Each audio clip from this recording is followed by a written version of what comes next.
Hello, folks. Today's episode is from a live stream we did for our, guess what, Patreon members. That's right, patreon.com/lateandnight. If you go over there, you can get access to video episodes, including today's. And also, we've been doing one live stream a month. Sometimes we'll talk about a book we've been reading, maybe not a good one. Sometimes we'll just kind of yak about whatever, which is what happened this week. We actually had a gimmick that we just abandoned because we were having such a good time talking. Anyway, go over to patreon.com/lateandnight to sign up over there. Sign up at the $5 a month or more tier to get mini episodes every week and enjoy this episode culled from our live stream.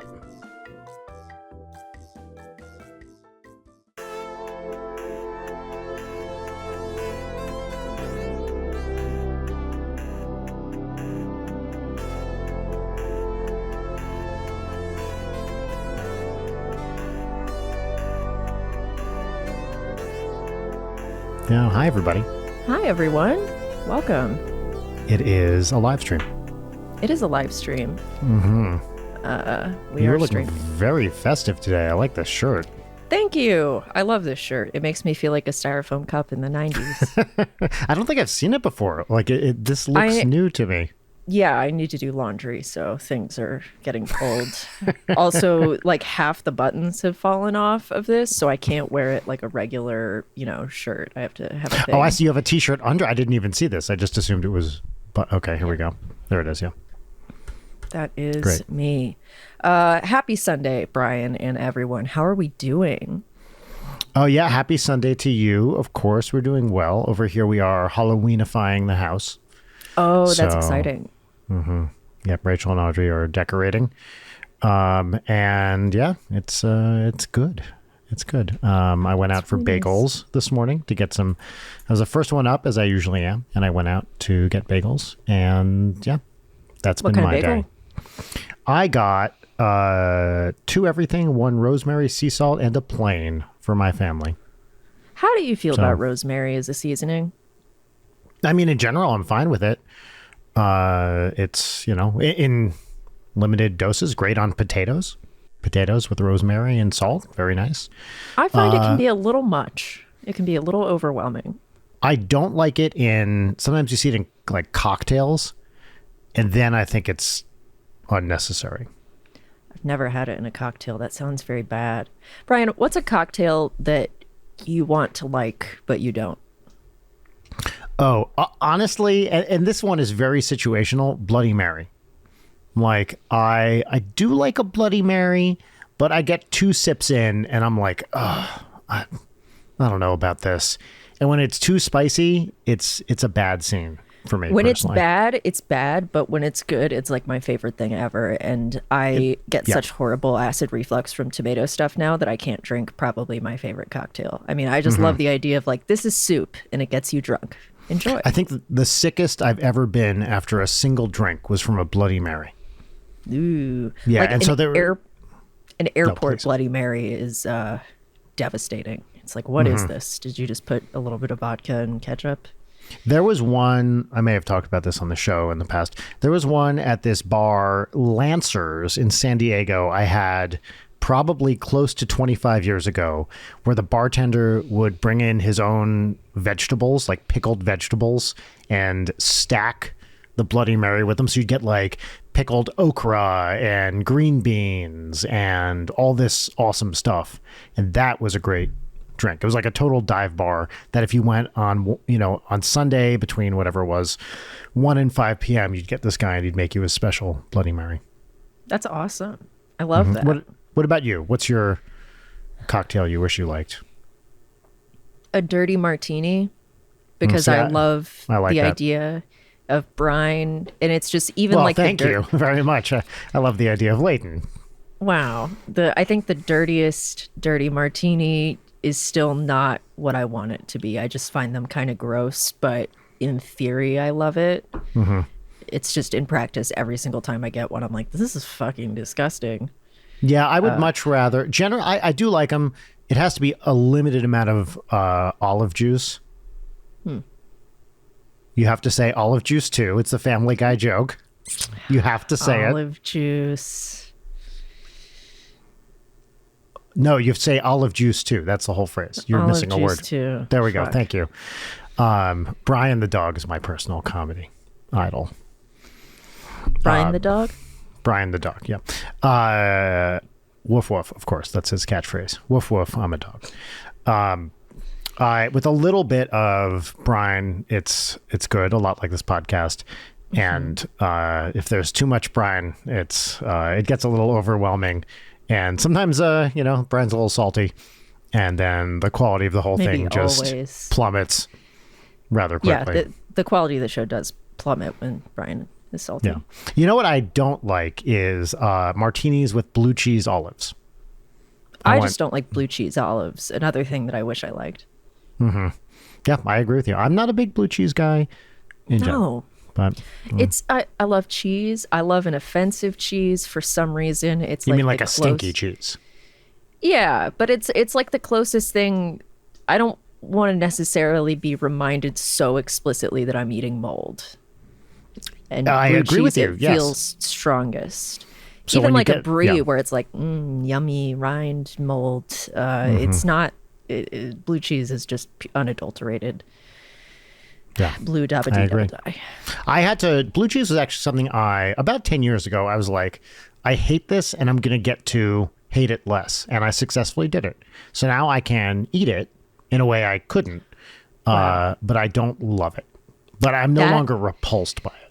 That's character development. That's self-improvement. You love to see it. It's the Brian Wecht way. I don't like buffalo wings. I don't like buffalo Really? sauce. Oh, I seasoning. love it, No, yeah. I find it very offensive palate-wise. Interesting. Yeah, but I guess I'm thinking blue cheese dip, like that combination is like, ugh. I like it quite a bit. Yeah. I'm trying to think of other drinks that I wish I don't like super elaborate fancy cocktails. Simple like 3-ingredient cocktails are really nice for me. More than that, I find they're never as good as I want them to be, and I always end up overpaying. If I'm paying, we live in LA. If you're going to get a fancy cocktail, I mean, that's approaching $20 sometimes. Yeah, for one. Which is dumb, but Yeah. is nevertheless true. It'll also be like a tiny little glass that's like this big. It's insane. Yes. You hate to see it. So I do. And if I'm going to spend, I would rather spend that on 2 cheaper drinks than 1 expensive drink that I'm not really going to like anyway. Yeah. There's always one ingredient that you don't know what it is, They're it's trying to be like- fancy, like just looking at this long chunk of text. Mm-hmm. Like, I'm not going to taste that. My and palate some of it's isn't in developed enough. French. Like, I don't know what that French stuff is. Like, I can guess. But yeah. I had a friend. Did I ever tell you? I had a friend. I have a must have friend? told this on the show. Well, I used to, Bro actually. has I a don't really friend. talk to this guy anymore. We were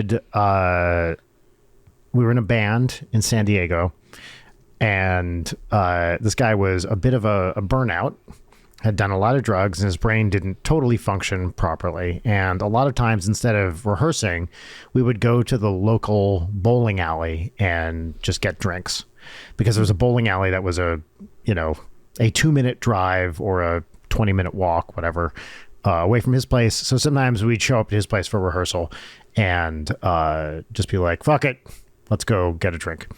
And the only drink he would get would be Grand Marnier Neat.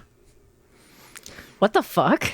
Yeah. So he would get, and the thing about this bowling alley, which was actually awesome, is it was definitely like a dive bar in this bowling alley with a bartender who didn't give a fuck and would effectively pour triples of everything. Okay. For the price of yeah. a single. So you'd go and you'd be like, I'll have a Jack Daniels, and you'd get, half a pint of Jack Daniels. So if you wanted to get fucked up, this was the place to go. Now, I never drank to get fucked Getting up. fucked up but- at the bowling alley. I'm not there to bowl. I'm there to get drunk off of 2 triple shot Manhattans and smoke cigars, baby. Oh, but now, instead of that Manhattan, turn that into a Grand Marnier Neat. And you know how sometimes there's that like little glass, it's kind of like Is that fluted? It sort of goes in. Anyway, there's a little glass. It looks like a mini snifter or something. I don't know. Whatever. Anyway, there is a little glass that I guess you pour it in. And this glass would show up filled to the brim with Grand Marnier, which is, for those of you who don't know, an orange flavored liqueur. Yes, as Felix sucks. Wright says in the chat, dude was nostalgic for kids' orange cold medicine.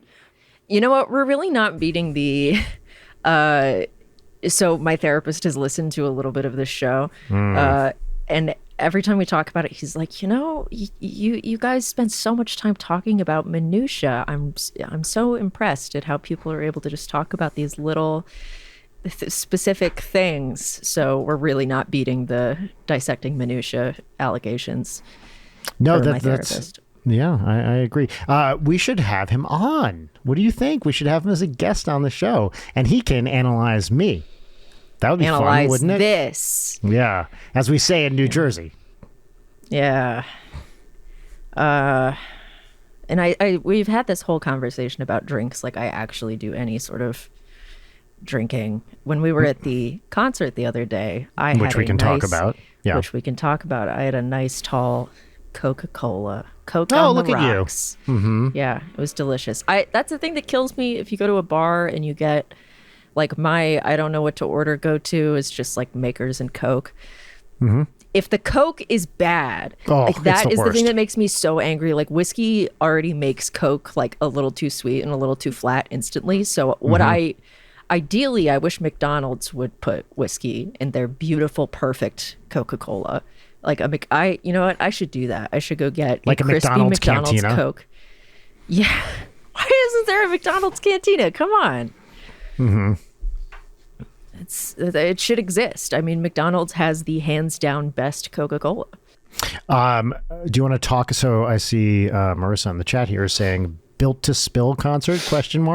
Yes, this is the concert to which you are referring. So why don't you discuss your experience?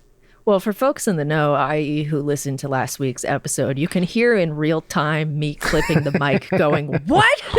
When Brian mentioned that he would be opening for Built to Spill. Brian could not get us on the list. And then Jory and I bought tickets. And then Brian texted saying that there were openings on the list, which was cool. It wasn't my set. And, I appreciate you being flexible and supporting live music, of course. Of course. We would have gone regardless. But I'd never been to the Bellwether before, which is a dope venue. Really nice venue. Yeah, and we were able to post up and get some pretty choice balcony leaning space. The bruises have like gone away, but my like forearms are bruised from leaning. But, I actually tried to get back to you guys during the Built to Spill set, and I couldn't get within 5 people, and I wasn't going to shove my way through the crowd. So yeah, we were wondering where you went. I also had like such bad spotty service, so I was trying to text you and like nothing was going through. Yeah. But yeah, let's see. You had not heard of Built to Spill prior to that, right? No, I had heard of them. I mean, they're iconic. I just didn't know their music at all. So I don't think I had heard a single song, but I knew the band.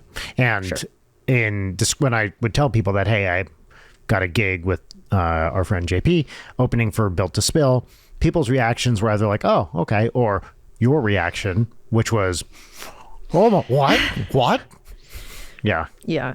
Built to Spill is classic. You're sad in the 90s. If you like Modest Mouse, you will really like Built to Spill. That's probably the closest comparison that I can make.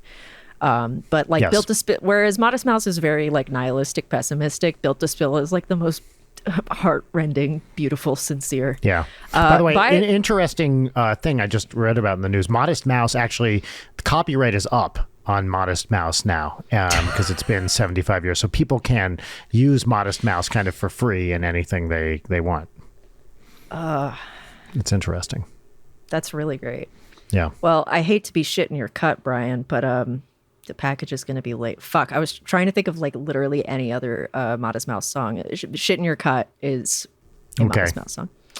What else? It Float On, right? Float On. Yes. I'm a huge Modest Mouse fan. I can't think of any of their songs right now because I'm too busy thinking about Built to Spill. Mm-hmm. So continue. JP, with his band Hasco Incorporated. Hasco opened- Enjoyments. Hasco Enjoyments. Fuck. I was already thinking about JP Incorporated, so Right. forgive me my confusion. Which was fucking great. You guys crushed it. It was such a vibe. The crowd loved it. Crowd did love it.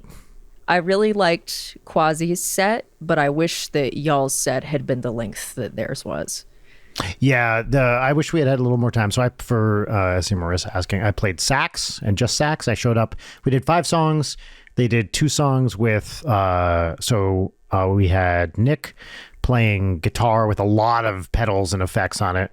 JP was playing baritone guitar in a very Badalamenti way, and also had a tracks going on one of the songs.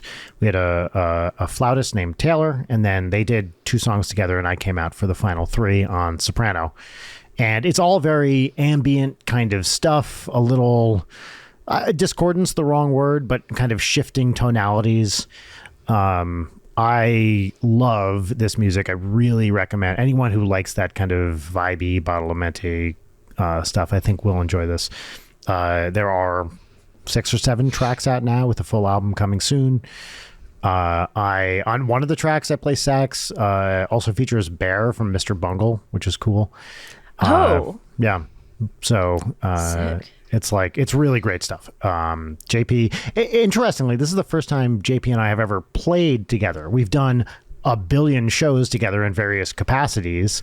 He was the tour manager for NSP, and when I would do my solo, variety, luau, whatever shows, he would always do a set, but we never really performed together. So this is the first time I have played music with JP. I always knew he was a very talented and accomplished musician, but we just never done anything together before. So it's his stuff's really, really good. Embarrassingly, so I was wearing my glasses for the concert, but my prescription is so out of date that I was staring at the stage, and the entire time I was trying to figure out which one was JP because I didn't see it before you guys went on, so I wasn't sure of which color shirt. And it was legitimately so great. And also, while Jory and I were up there on the balcony, we very quickly noted that Greg Turkington was there to see JP, and he was just I didn't get to say hi to him. He was around. I know Jory and I both could have. We had the in. It's like we are both also here to see JP, but we didn't want to bother him. But he didn't come backstage at all. Cool. But yeah, I thought it was a really fun show. I thought our set went well. I wish we had had more time to do more stuff. The crowd was so into it. Crowd was very into it, which is, you never know with an opening act, right? It's always a mixed bag. A lot of times people just show up, but also Built to Spill, I'm not surprised people are pretty chill and into it.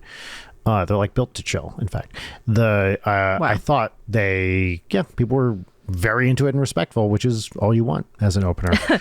Yeah, that changed a little bit further into the concert, but oh really? Oh yeah, Brian. With Quasi? No. Oh. Towards the tail end of Built to Spill, shit was getting. We'll get to it. But you guys were great. You got off. Quasi came on, who I had not really listened to prior, but obviously the drummer was from Sleater-Kinney, right? Yeah, I think she was. I always forget who I think they both played with Elliott Smith. Yes, I think drummer was Sleater-Kinney. It's and then the front man rock was credentials out the ass. Yeah, and then the front man was in Heat Miser with Elliott Smith. They were really good. I musically. Really like them. Yes. The lyrics were, I usually don't listen to the lyrics on things, but when you're above the din or hearing a 55-year-old man singing about TikTok stars, it does kind of make your soul wither and die a little bit. Mm-hmm. No matter, were you there when he started humping the keyboard? Oh no, that's my job. You missed it. No, I know. He fully, got on top of it and was going at it and did a whole somersault over it. And I was like, damn, why isn't Brian doing this? Oh. Yeah. That doesn't sound great. I have to say the 3 songs of theirs I heard, I really liked, and I have been listening to a few of their albums in the last couple days. Oh. Really, really great stuff. Not any of the recent stuff. I've been kind of going back to the earlier stuff. I really, really like what I've been hearing. Okay.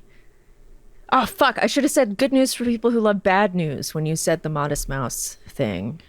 That's so fucked up. That would have been the easiest pull. God damn it. It would. Anyway, I went and got very, very stoned on the patio, and then I came back, and then Built to Spill came on, and it's the 30th anniversary of There's Nothing Wrong with Love. So they played the entire album. In order, right? In order, brother. I told Jory ahead of time, like, when they play Twin Falls, I'm going to sob. They got me early, and I got my cry out of the way when they played Big Dipper, which I had heard that. literally I listened to them do that one. Yeah, that one had been stuck in my head for weeks when you were like, I'm opening for Built to Spill. So that one, I was really just like, okay. So they played through the whole album. Jory and I stayed through the encore where they played a bunch of the hits, but more specifically, because they had an awesome cellist. Of course. Yes, that cellist was great. Yeah, they played the celloiest cello song I would heard to fly. Like, obviously they were going to do it, but there was a girl in the audience who, for the whole encore, very drunk, was like, play I would hurt to fly, please. And I hate it when it's like, I agree with you, but please shut the fuck up. This is so embarrassing.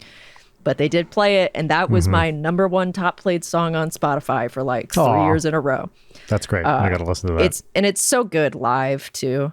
They were great. I was texting with Bill Childs, and he was like, "They're great live," and he was not wrong. Now, I have to. To me, it was interesting because, I don't know the music well, and it is such a wild thing to be watching a set, which clearly means the world to many of the people there.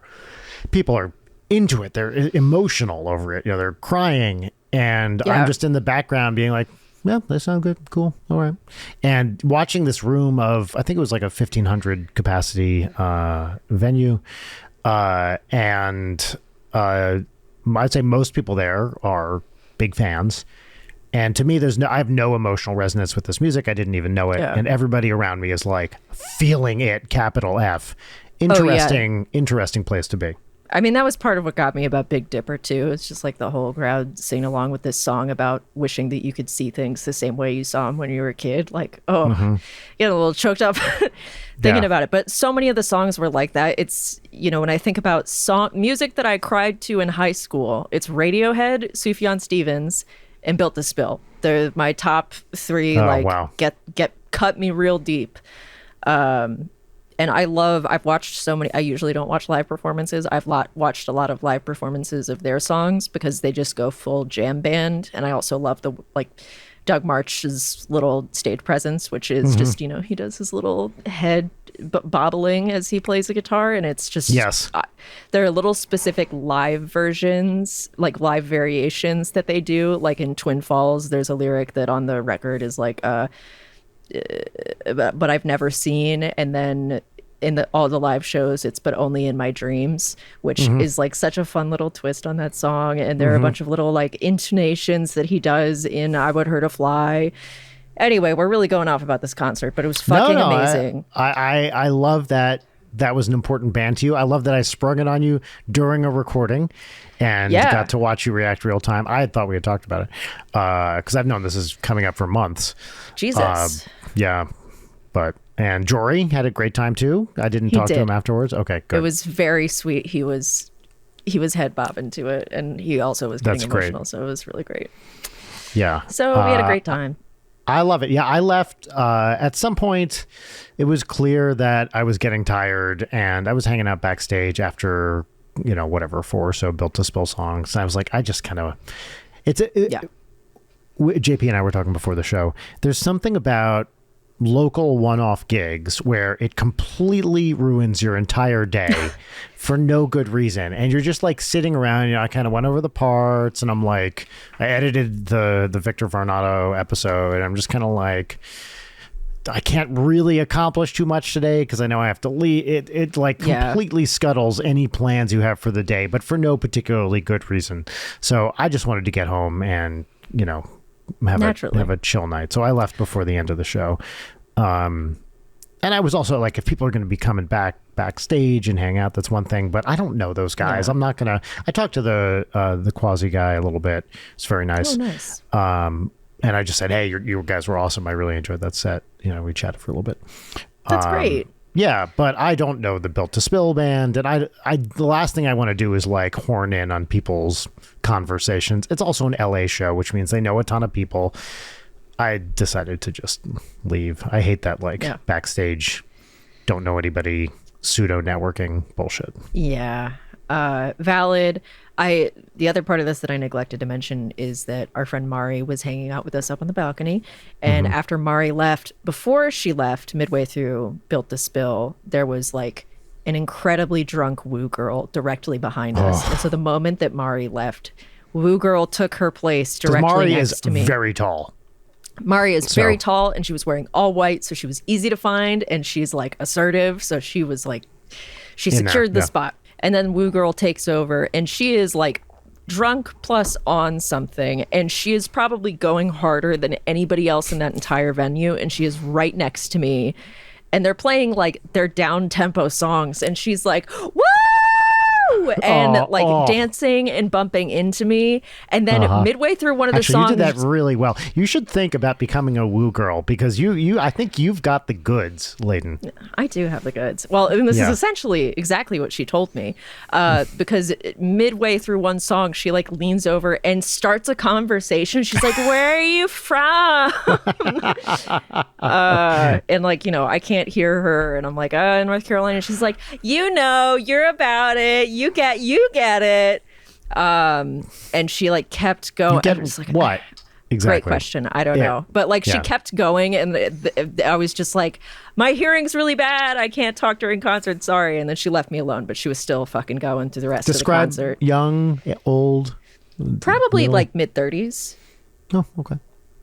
Yeah, like old enough to be sad to it in the late 90s, Yeah. I really liked it. Is nice. It is honestly a bit inspiring to see, the Built to Spill folks, or Doug, older than I am, but not like shockingly older. I'd say maybe 10 years, mid to late 50s, probably, if I had to guess. Yeah.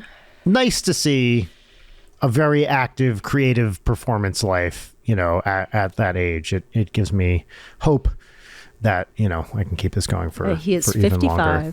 55. Okay. So and 6 years older. Their bassist was so great.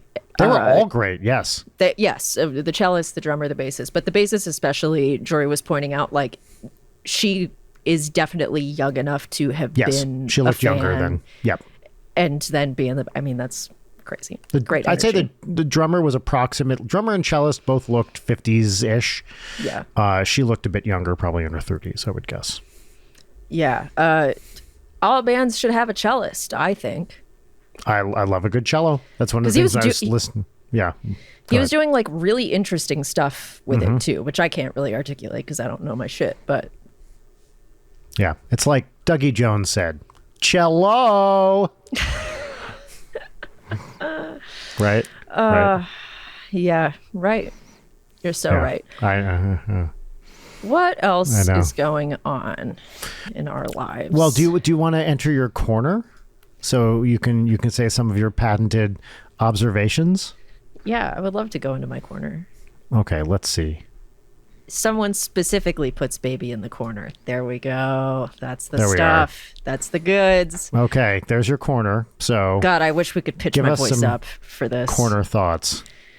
All right. Well, I'm in woman's corner right now, and as a woman, I'd like to say that rewatching Spiral from the Book of Saw, and then Saw X with somebody who hasn't seen either of them, was a real treat, because Spiral is the fucking worst, maybe the worst Saw movie. And Saw 10 is like the best that the series has been since 3. Really? So the emotional... And wait, are they one after the other in release?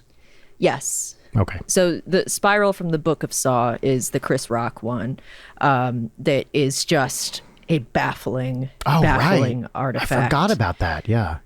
Yeah.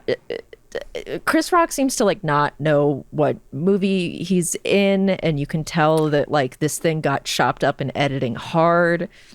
There's exactly one character who is doing a good performance, but he has so little to work with that he's really enjoyable, but I will say that the one good thing about Spiral from the Book of Saw and like a lot of the not good Saw movies is that they still commit to like good practical effects. They look nasty. But like Saw 10 is such, we are so back. We got classic gags. They're letting Tobin Bell make jokes. What more could you want? It's a really fun movie. Yeah, I was watching it with Aaron and Susie yesterday, so we just did like a double feature over Discord, and it was a joy. Well, that's Woman's Corner. That's Woman's Corner. Yeah. Also, Samuel L. Jackson is in Spiral from the Book of Saw, and it's really, yeah, it's tough. It's really tough. I'm so curious if he had anything to say about that movie because he's like barely in it, and it's rough. The whole like final 10 minutes of that movie, it was so like once there's the big reveal and they start playing Hello Zepp, and I was listening to Aaron watching it in disbelief. I was just losing my fucking mind laughing. Has he seen any of the other Saw movies? Oh, Aaron and Susie are huge Saw fans. Like they were watching the first few, and then when we were gaming, I was like, we should watch Spiral and Saw 10 because it's a very interesting experience to go from one to the other. And Tobin Bell, he's just the fucking greatest, and he looks like shit in Saw 10, and he is crushing it. I'm looking through the Chris Rock filmography right now, and I guess it is true in general. The movies that he's in are not the best. Yeah, Yeah, I mean, I sadly. can appreciate that he is a big like horror movie fan and got the chance to like, you know, do a Saw movie. It just is very bad. And the traps are dumb. The traps are such an important part. Like, I love Saw 10 going back to basics. Like, okay, these are beatable traps. They're simple. This isn't full on, like, you know, I don't know. The big middle stretch of like 4 to Jigsaw, which I think is the one before, or is it Saw 3D? The scope creep of the traps gets really big. And there's something really great about in 10 that like it's just Amanda and John Kramer like walking around like watching the people be in the traps, and it's kind of a fun perspective to be like, you know, the Jigsaw perspective instead of just you're here with the people who are getting fucked up. Do you think I could handle Saw 10? No, Okay, I great. don't. That's I what think it's delightful. I think that it has some like amazing practical gore that you would not be around for. Are you going to see The Substance? Yes, I've been trying to find a good weekday to go during the day. I've just been busy and tired. Are you going to see it? I would imagine no. Absolutely fucking not. You know, I've heard enough reactions that I'm 99.9% sure I could not handle it. Yeah. It sounds interesting. I will wait for someone to tell me I can handle it before I think I can. I don't think you, based on what I've heard about it, I don't think especially when Have messages me like, you're going to want to see The Substance. Yeah, no, absolutely. Yeah. Yes. Yeah. Any movie that someone recommends to you, I'm probably not going to be able to handle. Yes, indeed. The director's last movie, Revenge, was like, it was fine.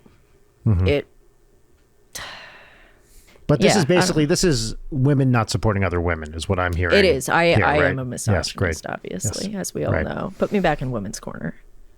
That reminds me, I need to schedule a misogynist this Misogynist therapy? week. Yeah, that's right. Yeah. All right. I hear well, there's some great local misogynist places yeah. nearby me. I don't think there's many happy endings going on at those. No, probably not. But, you know, what can you do? It's a living. There we go. Can you say it like the little bird in the Flintstones? It's a living. Is that I'd say that's specifically- exactly. You think you have to go, it's a living, you know, a little more like nasal to really get it. Yeah, well. But you did great. Isn't it fucked that the Flintstones was like a primetime show when it was on? That never ceases to amaze me. Yeah? Yeah, it's just weird that I don't think of the the Flintstones. I think of because The of my Flintstones? age. The Flintstones. I guess I did say that. I think of the Flintstones as a it's. I only ever saw it like as a whatever afternoon or Saturday morning cartoon, but that was Yeah. prime time when it was on in the 60s, right? Sure, yeah, and we know the pure kino of John Goodman Flintstones. This is something I don't know if we've ever talked about. What is your relationship with the Addams Family? I somehow never watched the movies when I was a kid, which is maybe a good thing. And not certainly not the TV show, the John Aston. Yeah. No, but I love Addams Family and Addams Family Values, which I both only watched as an adult, but they're great. Of course, I love those movies. The old TV show I have knowledge of just because they're very the Tumblr gift sets in the 2010s. Lots of those. Oh, if really? You were on a certain corner. Of Munsters Tumblr, which I too, was. or no? No, it's the Morticia Addams like aesthetic, you know. Yeah, but the Munsters has that too with Lily, right? Lily Munster is very similar to Morticia Addams. I guess, but I never saw much of that. And also, my favorite pinball table of all time is the Addams Family pinball. So, When I saw the Addams Family movie, I really didn't like it. Like, really didn't like it. Really? And having now revisited it as an adult, I like it so much more. I felt exactly the same way about Men in Black. And I don't know if that was just me being like a youthful, like anything big budget sucks kind of, stick it to the man sort of vibe. But going back and watching Men in Black with Audrey, I still don't like it, but it's better than I remember it. I don't know. I kind of think Men in Black 1 is a perfect movie. Oh, really? I think 2 is pretty good also. I thought 2, I haven't seen in a long time. 3, I remember really liking, actually. Really liking. Is 3 more Three is the recent? time travel one with Is that the one where Bill Hader's Josh in it? Brolin. Is he in it? I don't remember. Josh Brolin He's plays Andy young Warhol in one of them. Tom. I believe that's 3. Okay. Yeah, but Josh Brolin plays young Tommy Lee Jones because they like go back in time to the 60s, I think. But I remember thinking it's actually a very moving movie in a way the other ones weren't. Wow. Okay. That's good to know. Have you been on the Men in Black ride at Universal Studios? I don't go on rides in Universal Studios because I can't handle rides. I don't like scary movies and I don't like roller You coasters. don't like I don't like you fun. don't like rides. No, Yeah. I like to sit alone in my dark room and contemplate death. You like to have a soak in your tub Oh, that I you do. then drop I your have iPad one. into. I had one of those the other day. Yeah, What did you watch content while you were having? Your I soak? did, and actually, I'm going to talk about that. Okay. When we do segments later on in the show, which I think we are going to do today, probably the first time on a live stream. I think I can we talk are. about I also the content. Do we just say fuck the gimmick? I think we fucked the gimmick because we're having a great conversation, and I don't think we need to do it. And I'd Cool. want to spend I'm more excited time to on not the do the gimmick. gimmick. Yes, I think the gimmick is a full episode for when we need it. I think we're juiced up. We have stuff to talk about. So really, this was false advertising, and we lied to all of you. No, I'm juiced. I'm dripping juice right now. I'm so full. Juice is I coming know. out of every available hole. When we were doing that's the face. That's I we were call that doing the- Rachel face. Oddly, like that's the face she makes a lot. I do spend a lot of time with your wife. I don't know if you're privy to that, but when we were doing the countdown and switching off, I had a moment where I so badly wish that we had footage of me sitting in your chair and you sitting in my chair that we could cut to. I think that would be very funny. In the same would way be that funny. I want, a hand to come out of the side of the frame, for bit purposes. Well, now that we've said fuck the gimmick, I've immediately Now you have I've really lost. nothing to talk about. I have a fond memory of a party I was at once with a bunch of game developers, and I was getting a little fucked out, and so I was sitting in the corner doing. All right, hold on. Excuse me. Do you want to elaborate on that particular I shouldn't phrase? use the phrase "fucked out" in that context. Wow, it's the worst. What does it even mean? I could see that being a great tired? thing or a less good thing. I'm gonna say I'm getting fucked out on gaming. So yeah, I shouldn't have said that. It was a normal party. I was just sitting on the couch and I was tired. That's what I should have said. From being fucked out. Jesus. And I was on my No, you don't get to Jesus that. You're the one who mentioned it. I'm using your own words here. I'm sending this one to my therapist also. Great. I was sitting on the couch with my phone doing the New York Times crossword, and then like slowly a bunch of people kept being like, "Oh, what are you doing? Oh, interesting. Wait, what about this one?" So I had like a whole group of people around me, and we were all doing the crossword together. And that's a game developer party, baby. I remember once I was on a plane, and I was sitting next to this might make me seem like a bad person. I was sitting next to a younger person, maybe a 12-ish year old, and I was doing the New York Times crossword on my iPad, and this kid leans over and he goes, 10 across, whatever. 10 across is juiced holes or whatever he says. And I very politely but kindly, I was like, hey, I prefer to do these by myself.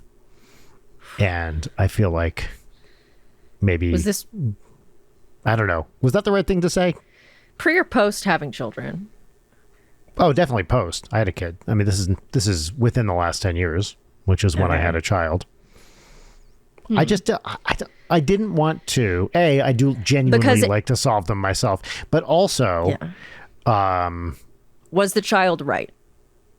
I don't remember, to be honest. I think yes, but I didn't want to set a precedent where suddenly this kid is like leaning over my crossword, like giving me advice for the rest of the flight. So yeah, I felt know. like It's very I if you needed give to, a mouse a cookie. and I didn't yell at him. I didn't scold him. I just said, hey, I kind of want to do this by myself. But then I was like, oh, was that the wrong thing to say to this kid? So chat, sound off in the chat. Smash that like button. Am I the asshole? Am I? I think it's okay to set a boundary with a kid you don't know, but I don't know. I also would like to encourage a young crossword fan. You're fine. You're fine. It doesn't matter. Great. That actually now that kid has grown up and refuses to do the crossword because a man was mean to him on a flight once. Yes, and then, probably by now he's seen a Ninja Sex Party video and he's like, that's that guy. That's that guy that was mean to me. Yeah. Yeah. And here he is in the chat. Were you a kid that if anyone spoke, like if an adult spoke sternly to you, your brain interpreted it as yelling? Absolutely. Yes. Yeah. It's a good state of hyperarousal for a child. I have to say, I'm an adult where if anyone speaks sternly to me, I interpret it as yelling. Yeah. Yeah.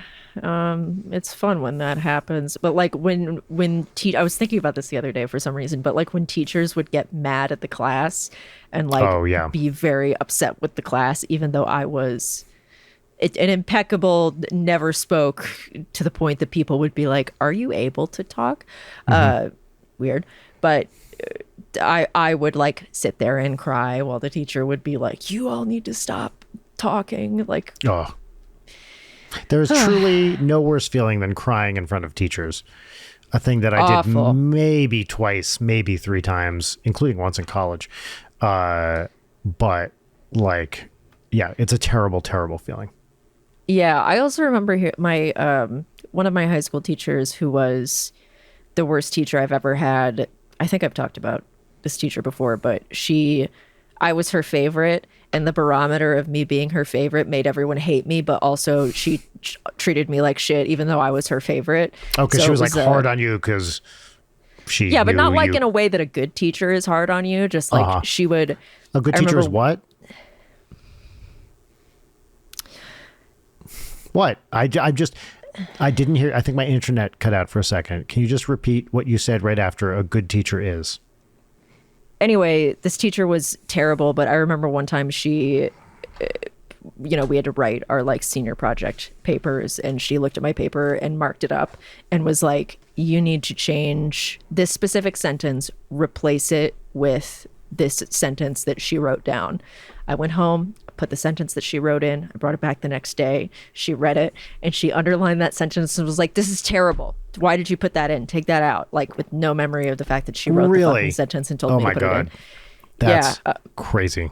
But I remember my little group of friends who were all like the super nerds. I was in her class during a lunch period one day, and she was talking to my other friend who was like the most gentle, sweet, quiet, did all her work, helped out.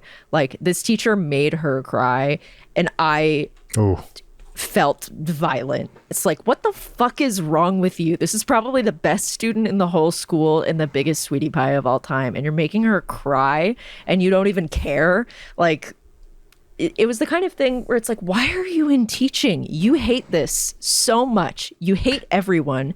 You hate teaching. Why are you here? That actually happened to me once. So I was that, like, you know, best student kind of kid. Yeah, me too. And hold on, I'm getting a call. Decline. Let me just turn on Do Not Disturb because I forgot to do that before. I already had that on. Oh, I put it on Disturb. Like a professional. Well, I put it, yeah, anyway. I was going to say I put it on Disturb because I'm down with the sickness. And then I decided not to say it. And then I decided to say it. But actually, isn't Down with the Sickness Drowning Pool? It's not Disturbed, it's Drowning Pool. So that joke didn't work, which is why I shouldn't have said it. Anyway, moving on. Don't cut one that out. time, it's important that people know. I forgot who did Down with the Sickness. Down with the Sickness is Disturbed, though. It is. Okay. What did Drowning Pool do? What's the famous Drowning Pool song? I don't know. All right, so I was right. That's the point here. Anyway, so we had my high school bodies, let the bodies hit the floor. That's what it is. Yes, of course. We had like my band, the concert band in high school, went to the middle school to perform some kind of assembly or something. And typically there were always reeds at I'd have them in my case or they'd be at the school. And I forgot to bring an extra reed and I needed an extra reed for my sax. And I asked the band conductor in the middle school, not the high school band conductor, the middle school band conductor. I was like, hey, I don't have an extra reed. Do you have an extra reed? And this guy fucking laid into me, like in front of everybody, was like, how, and I'm maybe 10th grade at this point or something. He's like, how dare you show up for a gig without an extra reed? It's the most unprofessional, like went the fuck off. And I am, always prepared. In this case, there were always plenty of reeds around. And I got very upset. I can't remember if I actually cried, but I think I probably did. And, oh my God, that makes me so sad to imagine. And this guy, and apparently everybody knew this guy was like, being completely unreasonable. And a couple kids came up after me afterwards, and they were like, "What the fuck was up with that?" Apparently, my high school band conductor pulled the guy aside and was like, "You don't talk that way to anybody, let alone this kid, because this kid is like, he is on it. He does not deserve this." And the guy had some kind of thing going. I don't know. Maybe he was upset about something. Still no excuse. But I was like, I was very, very upset about it. So I remember that. My orchestra conductor was the same way. She was like the reason I quit. There was a guy who conducted the middle school band. It was a different person than the one I'm talking about, who would fly into a rage, which at the time, but he was really awesome and sweet most of the time, but occasionally would just blow up. And we all just kind of brushed it off at the time and definitely should not have. Yeah, I wanted to play violin, and then this conductor convinced me to go for viola because nobody plays viola, and because there were only two of us playing the viola. The problem was that the other girl never fucking practiced, and I practiced a lot. I didn't realize you played viola. Yeah, I played viola for 2 years. Okay, very cool. Good choice. It's a good instrument. Yeah. I didn't like it. I was jealous of the violinist because it was like, you guys get to play all the cool shit, and I'm stuck with this girl who can't hit anything. So when our section is fucking up, it's us two with all the pressure. This girl doesn't practice. I'm trying. And then also I was getting weird transference of it's the same thing with my high school teacher who made my friend cry and whose favorite I was, where it's like, there's something in me that reminds you of you, and so you're being really fucking weird to me because of it. And it was that exact thing with the conductor, who had a last name that was a letter away from being fucks. So as you can imagine, people were really cool about it and awesome. people were really cool about it. So I attributed that to her attitude to that. But yeah, just brutal on me in particular. This shit sucks, lady. Yeah. I get this shit at home 24/7. I gotta come to school and get it too. Come on. We had one teacher who was at the school for 1 year. I think I was in 10th or 11th grade. And she was an English teacher and ended up being the yearbook advisor. And she was like genuinely unstable. And I remember one weekend we all had to come into school to work on yearbook stuff or whatever. And it was daylight savings weekend. And we all showed up at the correct time, which is to say the clocks had just been set back or whatever. And we showed up the right time. She had been there an hour earlier. I guess they were set forward, but whatever. And she went off. How dare you show up an hour late? I got here right on to bop, bop, bop, bop, bop. And this is, of course, I shouldn't need to say this, before cell phones. And, you had to like manually reset the clocks and all this stuff. You just had to know. And, every kid that was there, which was like 5 of us, who came in on our fucking own time on a weekend to work on the yearbook. This happened legitimately 30 years ago, and I'm still mad about it. Yeah, of course. With like, Ms. X, it's daylight savings time. Well, I don't care. And it's like, oh, no. You don't get to own the mistake. You don't get to do the double down. You were wrong. You fucked up. We were right. You were wrong. Just own it. But she was so unstable and delusional that there's no way she could own it. Relatable. That still mad about that. Still mad about the daylight savings thing. The tone of your "how dare you" immediately set off my fight or flight, my legitimate actual fight or flight response. Yeah. My terrible high school teacher did the exact same thing, where we had like the shadowing days, where it would be like, here's an 8th grader coming to shadow like one of the high schoolers so they can see what the school is like. Sounds spoopy.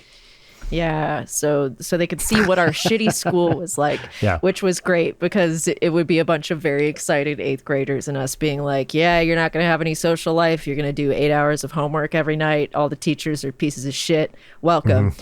And then to demonstrate this to the 8th graders, they were in the class, in our English class, with this terrible teacher, and she had some like easy question up on the board. I don't even remember what it was. It was some English interpretation question. And she kept calling on people and nobody would get it. And then I raised my hand and I said the answer and she was like, no. And then kept going to the next people and then went through like 10 people after I'd already said the correct answer. And then was like, it is humiliating that none of you know the answer when we have younger students looking up to you. And everyone was like, Leighton said it like 10 minutes ago. So excuse me one moment. I'm getting a knock here. Oh. Do you want to hide your... Well, he's already... Okay, there we go. Hi, it's just me. Yeah, teachers can be... They can make your life really, really difficult. Audrey just told me there's a, quote, super cool bug in the front yard, and she's worried it might leave.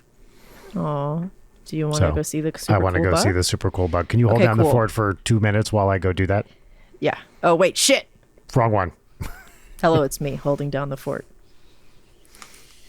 There he goes. All right, it's just me. What's up? Ask me some movie or video game related questions. Is anybody else playing the Chaos Shuffle Dead by Daylight event? It sucks. I think I've spent like 15 hours playing Dead by Daylight in the last 48 hours. And oh my God, it sucks. I can't stop. I've been getting hard tunneled nonstop. Like I've passed 800 hours in the game this weekend. That's very sad for me. Anyway. Favorite bug in a game? I don't know. Because you could mean literal bug or you could just mean like a bug. I like the first thing that I think of is like if you put the gyroids in Animal Crossing New Horizons on the wall, you can make it sit on top of things or like clip into other stuff. The Steam Deck is great. I have had to put a little bit of a The Rich asked, how's the Steam Deck boss? I'm so bad at this. The Steam Deck is great. I've had to put a moratorium on using it because it was ruining my life. But I love it. I think it's excellent. What path should I choose to end New Vegas? I can't decide. Look into your heart. Are you playing the DLCs? What's your build? Who do you like? Personally, I'm a yes man kind of gal, but not because I think it's the best choice. I just think that a brain damaged courier would hate House. Like, I always kill House because he's mean to you. And I think that that's accurate when he's like, so be a good courier and deliver it. It's like, okay, bitch, where's your golf club? Because I'm smashing your head in. Like, yeah, he is kind of the best option, but also he's a bitch and he should die. So I don't know, maybe something like that. Have I checked out Deadlock? No. Hi, Faffle. Welcome. We gave up on our gimmick because we had so much cool stuff to talk about, and Brian's gone looking at a cool bug. Hi. Can we get an ep of you and Brian and Audrey playing Echoes of Wisdom? As much as I would love to do that, I also don't want to exploit Audrey for content more than we do / have. You know, it's like a tricky thing to deal with. Oh, and Brian's back. Leighton, have you or do you have any interest in Starfield? I played it for maybe a little under 2 hours when it came out, and I hated it, and it's the only game on Steam I've ever refunded because I couldn't believe I paid $70 for it, and I just think it's dog shit, and I will not give it a chance unless I can get it for free again. So sad, very sad. What was the gimmick? The gimmick. Whoa! What kind of bug is that? I'm not totally sure. It doesn't quite look like a grasshopper, but it's really big. Yeah, that's awesome. Yeah, it's hard to, the focus isn't so great on the camera, but we're going to look at it, Audrey and I, for a little bit. That's amazing. Yeah. So this was totally worth me leaving the stream.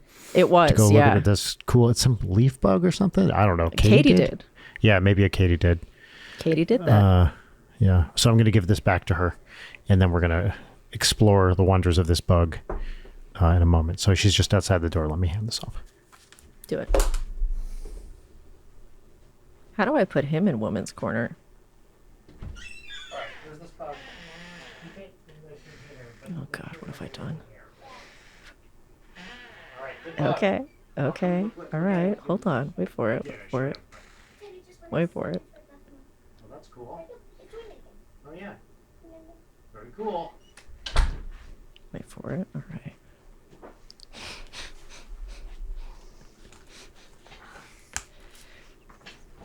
Oh no, I've been banished.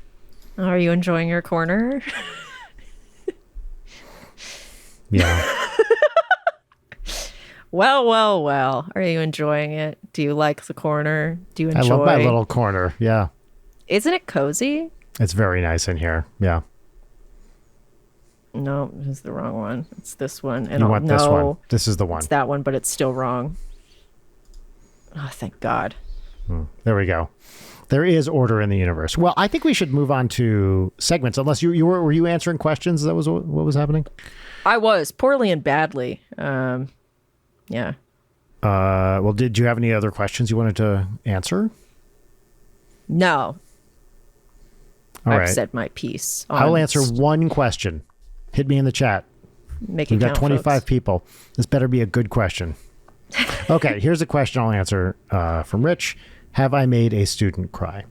The answer is yes, but not intentionally. So I'll give you the circumstance in which it happened.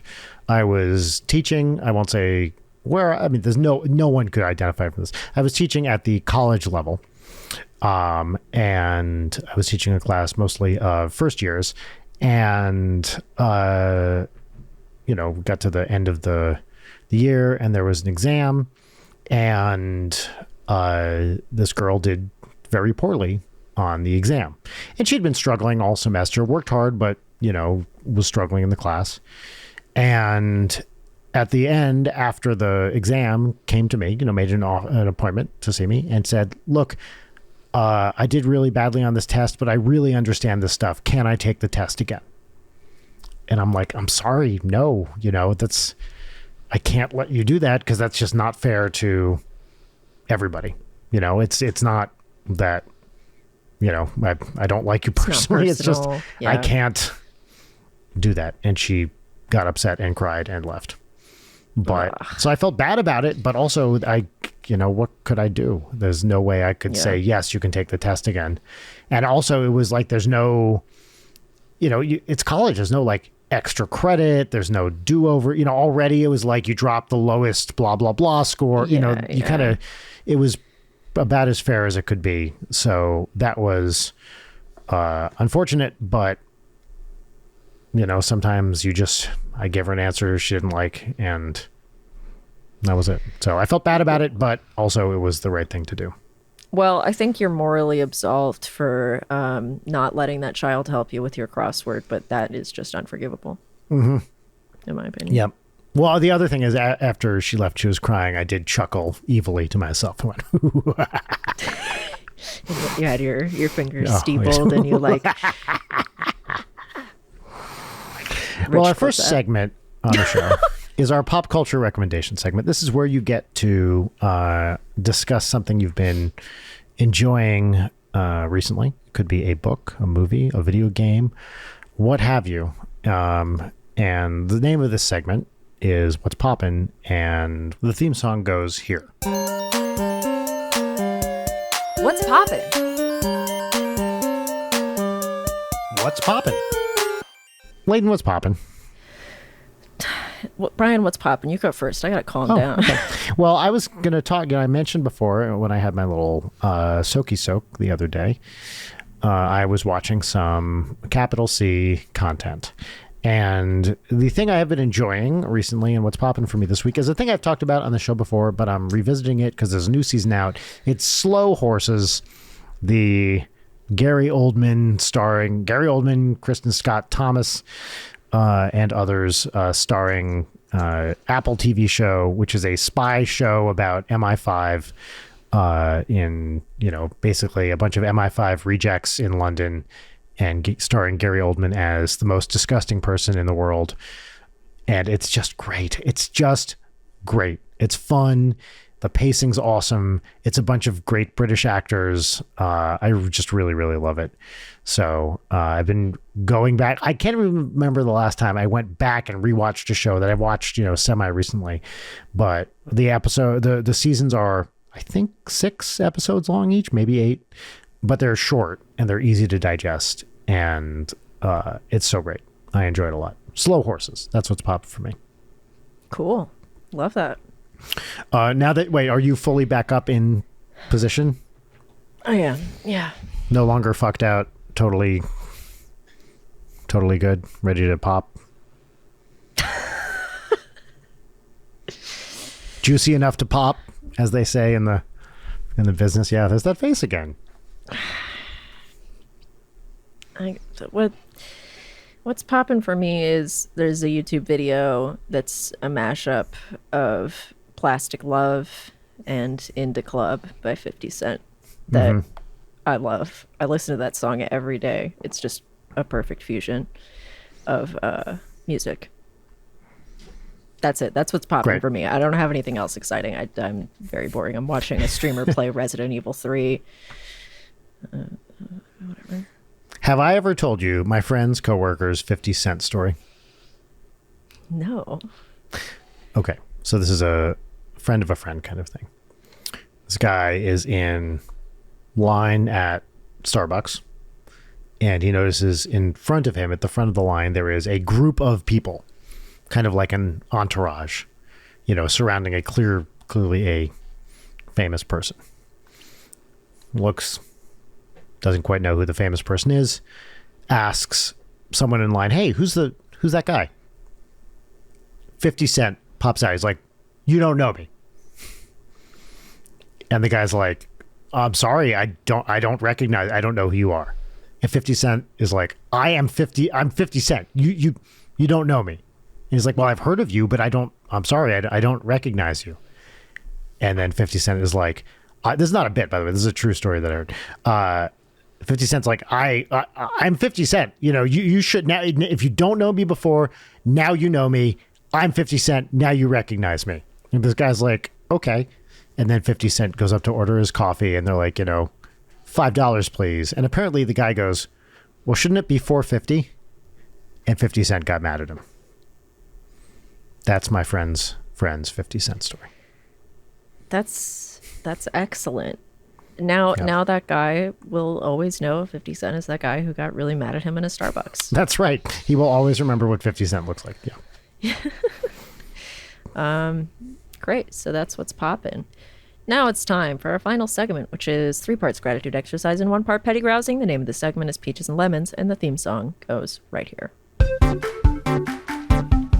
Peaches and lemons. Peaches and lemons. Excellent. That was the theme song. I You have realized I something to fucked up say? I fucked up the story. 50 Cent bought the guy a coffee. That's what it was. 50 Cent bought the guy a coffee. That's how we remembered him.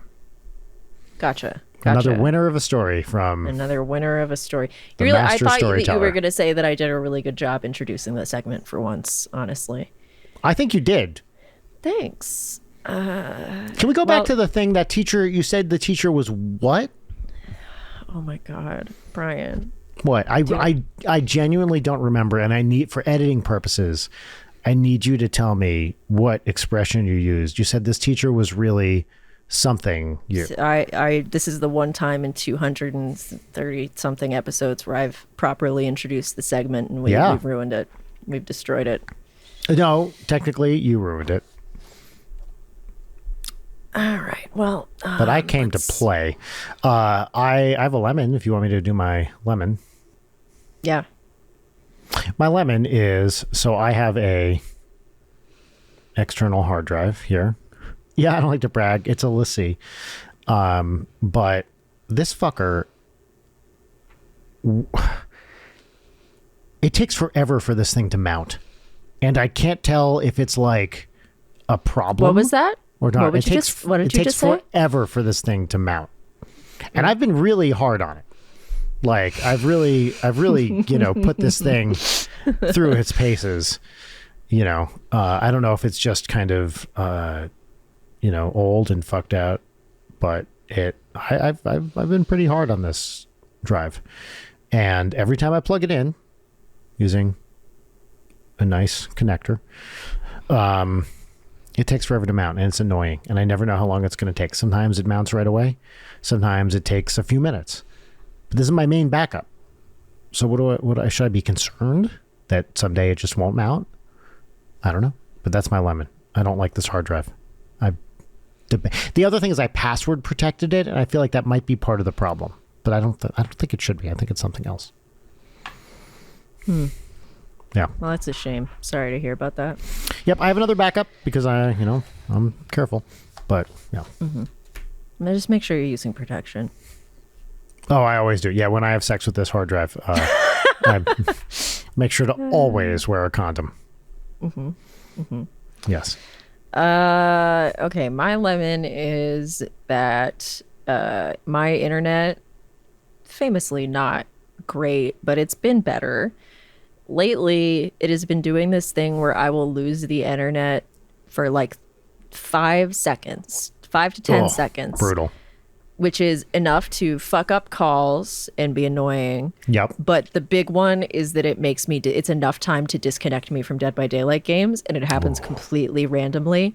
And I hate people who DC. It's a scourge amongst, playing a game that's 4 people are on your team. People will be brats and disconnect when they're losing. It is brat summer, to be fair.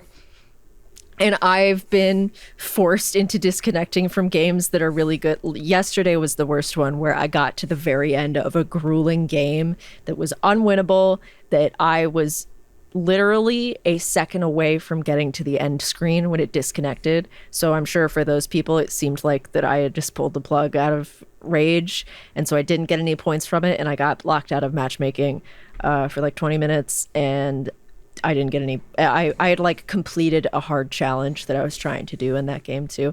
Anyway, so now I'm paranoid every time I play a game that's like, okay, am I just gonna dip out of this because my internet shits for 10 seconds? So yeah, that's my lemon. Great.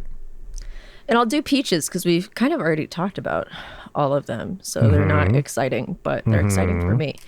Peach number 1 was seeing Built to Spill. A treat. We already talked about it. Number 2, I got to watch Saw, Spiral from the Book of Saw, and Saw X with Aaron and Susie last night. We already talked about that.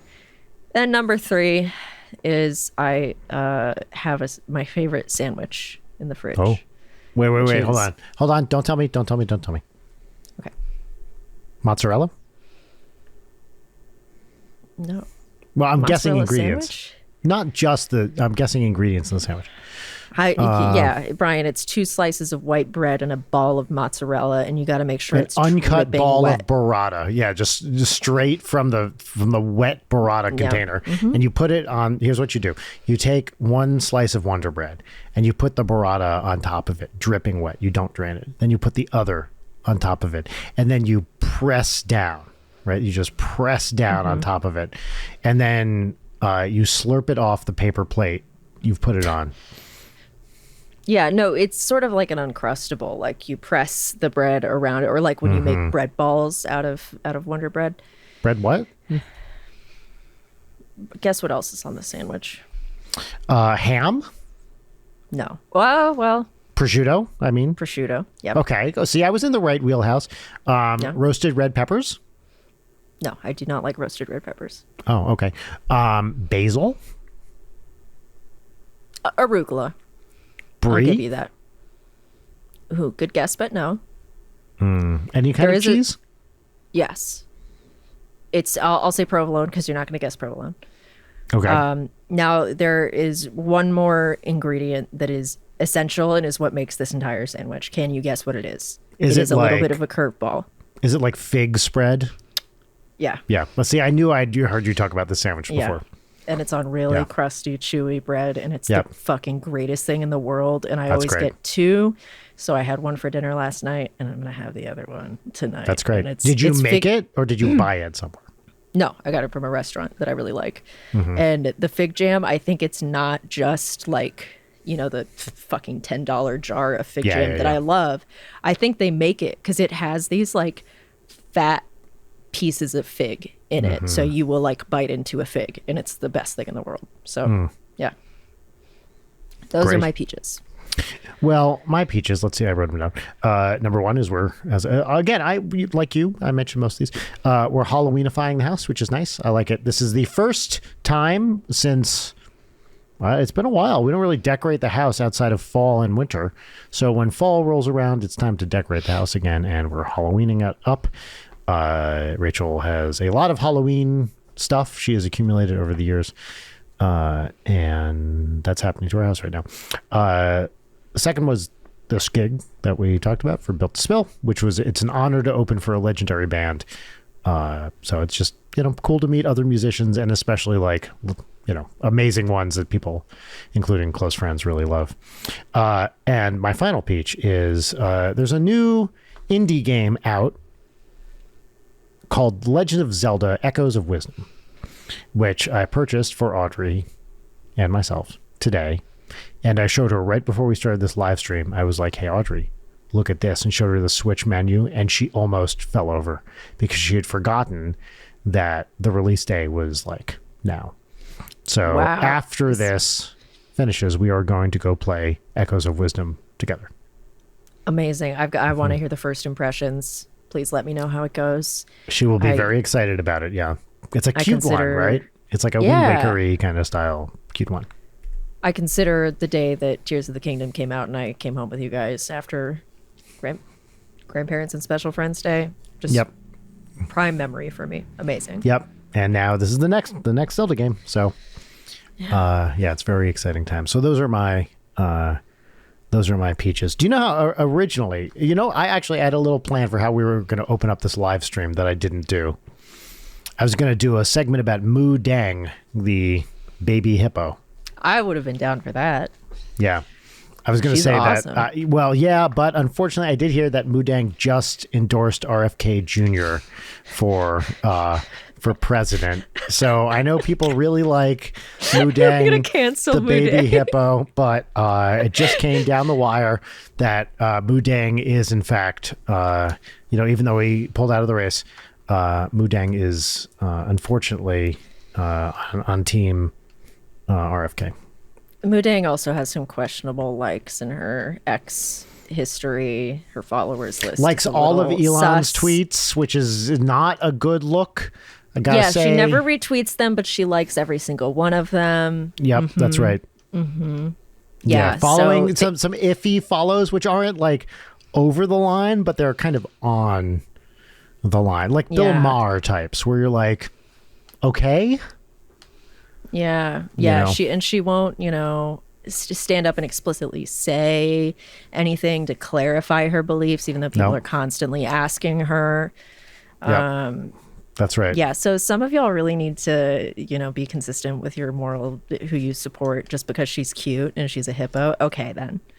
Yeah, I couldn't agree with you more. That's how I was going to open up the stream today with that bit, and decided to. Well, we just got talking about something else, but I thought She's so great. I love her. it's time Mudang got knocked down a peg.